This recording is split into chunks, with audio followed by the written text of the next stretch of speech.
Bonjour à tous, ici Philippe Deveul, avocat au barreau de Paris. Je suis ici avec ma cliente Gwenaëlle qui vient de faire sa déposition en faveur de Christophe Dettinger dans l'affaire de violence les affaires de violence qui lui sont reprochées sur les forces de l'ordre. Ma cliente fait 1m68 pour 47 kg, elle est atteinte d'une maladie très grave. Elle a subi des brutalités de la part du garde mobile qui fait partie justement des faits qui sont reprochés à Christophe Dettinger, et elle va vous donner sa version, la version de ces faits qu'elle a donnée à la police à l'instant. Bonjour, j'étais sur le pont au moment des faits, j'étais habillée en robe rouge Marianne et je me suis retrouvée donc au sol dû à ce qui se passait. Un policier m'a mis au sol correctement pour pas que je me fasse pitiner. Un de ses collègues est arrivé pour me matraquer avec sa matraque. J'ai reçu coup de matraque dans la bouche, dans les dents. Des coups de pied dans les côtes.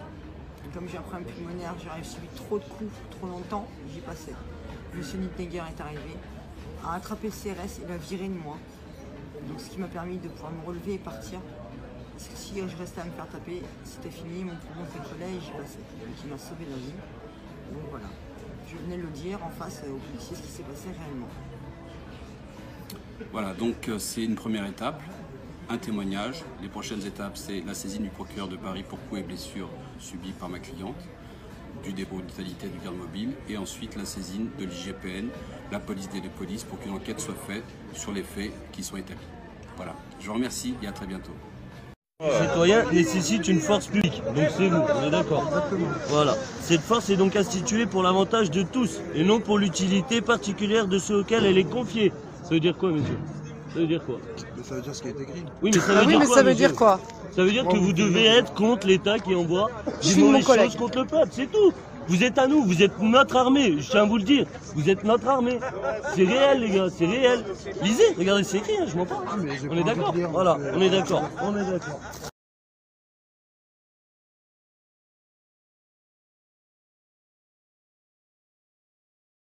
Donc vous êtes une journaliste? Voilà, je suis journaliste, je dirige la version française du New Yorker, Jim Le Pariser. D'accord. Je suis depuis 3 samedis de suite sur les manifs. Et vous voyez le casque que j'ai là pour mon scooter, je suis obligée de le porter pour aller couvrir les manifs avec des lunettes de ski.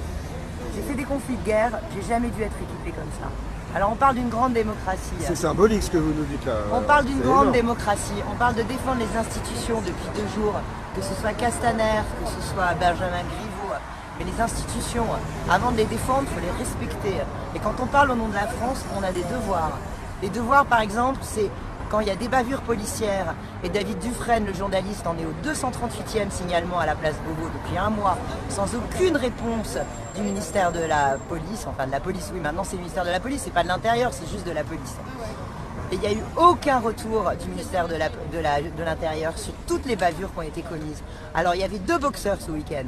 Il y en avait un, il est en garde à vue et il risque 7 ans de prison.